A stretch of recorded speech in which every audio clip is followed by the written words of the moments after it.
鍋の蓋。それと双眼鏡。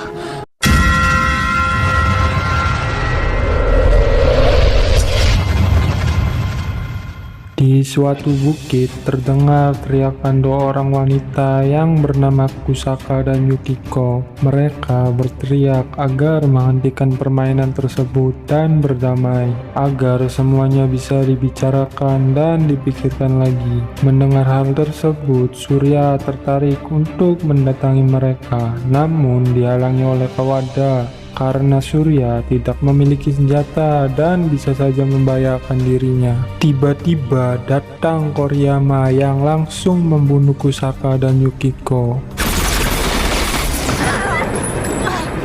Melihat kedua temannya mati, Surya menjadi marah dan histeris. Karena melihat mereka saling membunuh, Kawada langsung mengajak Surya dan Noriko ke tempat yang aman.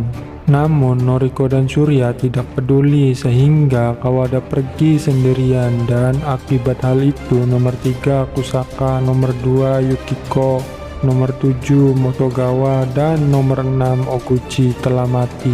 Dan tersisa 24 pemain yang masih hidup. Kemudian pengumuman kedua jam 12 siang, Kiatsu memberitahukan bahwa semuanya boleh istirahat sebelum saling baku hantam lagi, geng. Lanjut berdamai memang ide yang bagus, namun ingatlah kalian tidak akan ada yang menang, dan kalau tidak ada yang menang, otomatis kalung yang dipakai akan meledak dan semuanya akan mati secara bersamaan. Kemudian Kiatsu membacakan zona yang berbahaya, yaitu arah jam 4I1, arah jam 1I3, dan arah jam 6F1. Nitsuko mendatangi sebuah rumah. Di sana dia ditodong oleh Shimizu dengan pistol, dan senjata Shimiko dirampok oleh Shimizu. Shimizu sendiri menanyakan tentang teman-teman terdekat Nitsuko yang telah dia bunuh. Dan pada akhirnya mereka berdua pun saling membunuh. Nitsuko yang berhasil merebut senjatanya kembali dan langsung membunuh Shimizu. Dan nomor 10 Shimizu telah wafat. Jadi tersisa 23 pemain yang masih hidup. Ini nih player banyak bacot tapi noob, mencai. Di sisi lain, tiba-tiba Noriko jatuh karena dia kelelahan dan mengalami luka. Surya akan membawanya di sebuah klinik di pulau itu. Tiba-tiba Noriko pingsan, lalu Surya menggendongnya dan membawanya di sebuah rumah, dan tanpa sengaja ia menginjak perangkap peringatan yang ternyata perangkap itu dibuat oleh Kawada. Melihat Noriko sedang sekarat, Kawada langsung mengobati Noriko. Di tempat lain ada seorang murid yang bernama Sugimura. Ia mendatangi sebuah gedung yang ternyata di sana ada 3 murid yang bernama Ijima, Mimura, dan Yukata.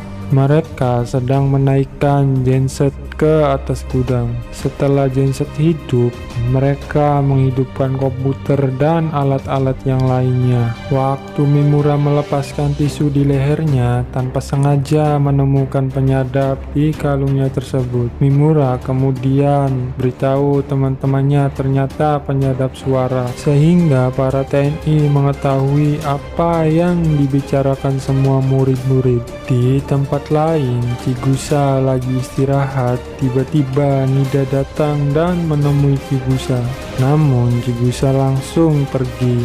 Nida yang suka sama Chigusa langsung mengejarnya, namun Chigusa selalu menolak Nida. Tapi Nida selalu memaksa Chigusa agar menerima cintanya, dan tetap Chigusa menolaknya. Di sini Nida sangat pede menanyakan keperawanan Chigusa, dan Nida mengajak mantap-mantap dengannya. Udah jelas dong Chigusa menolaknya. Chigusa langsung menolaknya dan mengusir Nida. Merasa cintanya ditolak, Nida mengancam dan akan membunuh dengan crossbow. Tanpa sengaja, tombol crossbow-nya tertekan. menanyakan dan mengenai wajah Chigusa. Melihat wajahnya tergores, Chigusa langsung mengambil pisau dan mengejar Nida untuk membunuhnya. Yang pada akhirnya mereka pun saling membunuh. Chigusa langsung menusuk burung Nida dan Chigusa pun berhasil membunuh Nida. Tiba-tiba Mitsuko datang dan langsung menembak Chigusa. Akibat hal tadi, Chigusa pun terluka. Dengan ini, nomor 16 Nida telah mati. Sisa pemain tinggal 22 yang masih hidup. Chigusa yang terluka mendatangi sebuah bendungan. Saat Chigusa sedang sekarat, datang Sugimura menanyakan siapa yang melakukan ini. Lalu Chigusa menjawab, Mitsuko. Chigusa mengingatkan Sugimura agar berhati-hati pada Mitsuko. Intinya Chigusa mati. Sugimura berniat balas dendam pada Mitsuko. Dan nomor 13 Chigusa mati. Tersisa tinggal 21 pemain yang bermain. Singkat cerita, Kiatsu mengumumkan zona-zona yang berbahaya. Kali ini menjadi setiap jam. Zonanya sendiri di arah jam 7 D1, dari arah jam 8 C4, dan yang terakhir dari arah jam 9 L5. Di tempat lain, Noriko dan Surya sedang ngobrol dengan Kawada tentang curhatannya.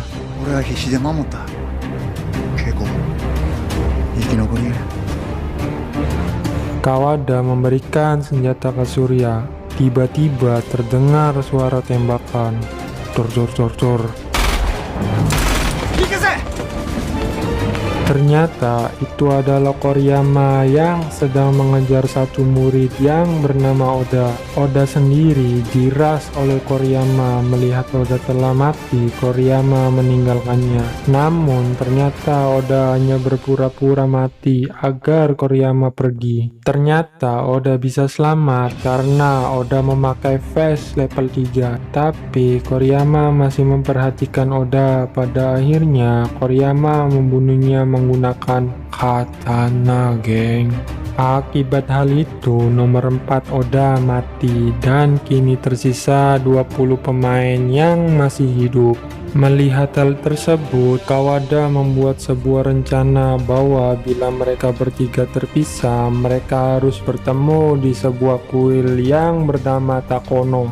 Lalu Koriyama mendengar sesuatu di rumah persembunyian Kawada yang kemudian Koriyama mengetahui ada orang di rumah tersebut. Koriyama menyerang mereka bertiga secara barbar, cuk.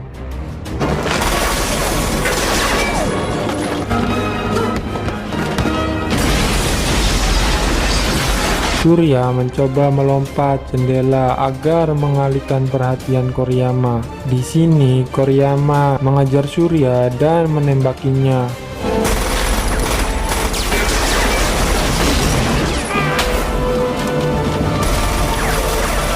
Sedangkan Sugimura sedang menghayal. Mendengar tembakan tersebut, lalu memeriksa pelacaknya dan melihat dua pemain sedang kejar-kejaran. Waktu Surya terpojok, Surya mencoba menembaki Koriyama, namun hal itu percuma karena Koriyama pakai vest level 4. Kenapa nggak nembak kepalanya? Kan dia nggak pakai helm. Lalu Surya lompat ke laut, sedangkan Sugimura datang menghantam Koriyama. Lalu ikutan loncat juga ke laut untuk menyelamatkan Surya. Di sisi lain, Mimura memperlihatkan pemicu bom yang dia buat untuk meledakkan markas TNI tadi. Hari ini adalah hari yang tepat untuk melawan mereka karena sudah tidak ada waktu lagi. Atau pilihan kedua yaitu saling membunuh. Mendengar hal tersebut, kedua temannya setuju. Hari kedua, jam 12.30 siang, di sebuah menara mercusuar, Surya berhasil diselamatkan oleh Sugimura dan dibawa ke tempat tersebut. Di sana dia bertemu dengan wanita yang bernama Utsumi yang menunggunya tersadar dari pingsannya. Utsumi menceritakan bahwa Sugimura membawa dalam keadaan terluka dan basah, yang kemudian Sugimura pergi untuk mencari seseorang.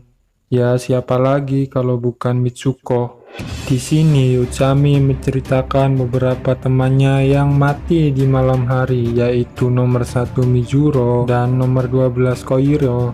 Lalu di siangnya nomor 13 Takuchi dan nomor 18 Hatagami telah mati, dibunuh oleh Mitsuko. Setelah hal itu, Uchami memberitahu bahwa Sugimura meninggalkan pesan bahwa Mimura dan yang lainnya ada di sebelah barat mereka menunggu kedatangan Surya. Sedangkan di bangunan ini ada beberapa wanita yang selamat, yaitu Haruka, Satomi, Chisato, Yuka, dan Yuko. Di lantai bawah menara mercusuar, Yuko masih mengingat kejadian waktu Surya membunuh Oki, dan di situ Yuko berniat membunuh dengan meracuni. Tiba-tiba Uchami datang dan memberitahu bahwa Surya telah sadar, dan mereka semua pun senang.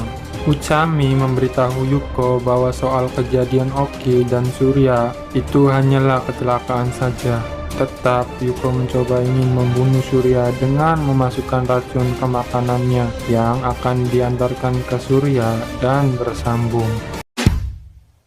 Lily was a little girl, afraid of the big white world. She grew up within the castle wall.